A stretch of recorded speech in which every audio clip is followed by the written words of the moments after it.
ஆனா ஒரே ஒரு விஷயத்தால நிமிஷப்பிரியாவை சேவ் பண்ண முடியும். எதனால? ஒரே ஒரு சட்ட திட்டங்கள்ல ஹோல்லாம் கிடையாது அவங்க ஊர்ல.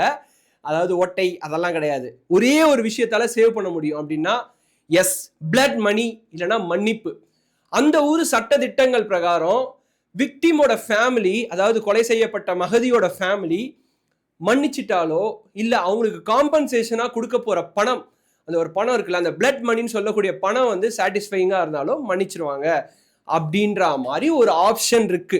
ஸோ இதுக்காக 2023 ஏப்ரல் மாசமே நிமிஷப்பிரியாவோட அம்மா பிரேமா குமாரி தன்னுடைய ஊர்ல இருக்க வீடு நிலத்தை எல்லாத்தையும் வித்து எடுத்துட்டு போயிட்டு அவங்க கிட்ட காசு கொடுத்துருக்காங்க. இந்தியன் கவர்மெண்ட் மூலியமா ஃபர்ஸ்ட் இன்ஸ்டால்மெண்ட் கொடுக்கப்பட்டதா சொல்லப்படுது. ஓகேங்களா? அது வந்து ஒரு அஃபிஷியல் நியூஸா யாருமே சொல்லல, பட் கொடுக்கப்பட்டதா சொல்றாங்க.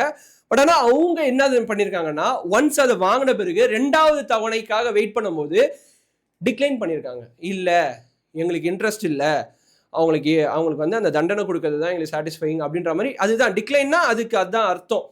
ஸோ ஒரே ஒரு விஷயம் சேவ் பண்ண முடியும்னா லீகலா இந்தியா ஏதாவது பண்ணணும். அதுக்கான பாசிபிலிட்டி ஆல்ரெடி டிக்ளைன் பண்ணிட்டாங்க. இன்னொரு விஷயம் என்னன்னா, அந்த ஊர்ல இருக்க ஒரு சின்ன லூப் ஹோல் அப்படின்னா அவங்க மன்னிக்கணும்.